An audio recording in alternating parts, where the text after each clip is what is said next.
விஜய் டிவியில் ஒளிபரப்பாகி வருகின்ற சீரியல்கள் மக்கள் மனதில் ஒரு தாக்கத்தை ஏற்படுத்திவிட்டது.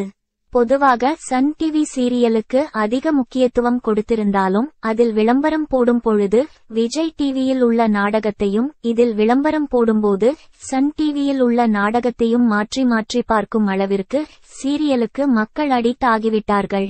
அதனாலேயே ஒவ்வொரு சேனல்களும் போட்டி போட்டு புது புது நாடகத்தை கொண்டு வருகிறார்கள். அந்த வகையில் விஜய் டிவியில் சமீபத்தில் வெளிவந்த மகாநதி சீரியல் மக்களின் ஃபேவரிட் நாடகமாக மாறிவிட்டது. முக்கியமாக விஜய் மற்றும் காவிரி கதாபாத்திரங்கள் அவர்களை கவர்ந்துவிட்டது.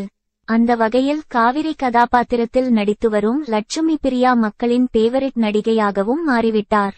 இவர் சீரியலுக்கு அறிமுகமானதுமே அதிகமான ரசிகர்களை வென்றுவிட்டார்.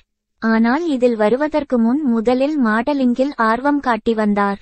அதனால் மிஸ் மிராக்கி 2018 என்னும் அழகி போட்டியில் கலந்து கொண்டு டைட்டில் வின்னராகவும் வெற்றி பெற்றார். அடுத்ததாக சில பத்திரிகைகளில் அட்டை படத்தில் இடம்பெறுகிற மாதிரி அடிக்கடி போட்டோ ஷூட் நடத்தி வந்திருக்கிறார். இதனைத் தொடர்ந்து இவருக்கு கிடைத்த வாய்ப்புதான் யோகி பாபு நடிப்பில் வெளிவந்த பன்னிக்குட்டி திரைப்படம். இதில் அறிமுகமாகிய லட்சுமி பிரியா என்கிற காவிரி காமெடி நடிகர் கருணாகரனுக்கு ஜோடியாக அவருடைய கதாபாத்திரத்தை கொடுத்திருக்கிறார். இந்த சமயத்தில் தான் இவருக்கு மகாநதி சீரியலில் நடிக்கவும் வாய்ப்பு கிடைத்திருக்கிறது.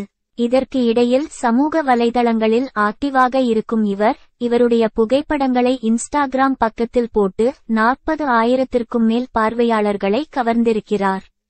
மேலும் யோகி பாபுவின் பன்னிக்குட்டி படத்தை தொடர்ந்து த்ரிஷாவின் ரோடு, சிம்புவின் 10 தல ட்ரிப் போன்ற படங்களிலும் நடித்திருக்கிறார். இப்படி சில வாய்ப்புகளை பயன்படுத்தி சின்னத்திரை மற்றும் பெரிய திரையிலையும் ஜொலித்து வருகிறார். இந்த வீடியோ பிடிச்சிருந்தா லைக் பண்ணுங்க, ஷேர் பண்ணுங்க, மறக்காம நம்ம சேனலை சப்ஸ்கிரைப் பண்ணுங்க.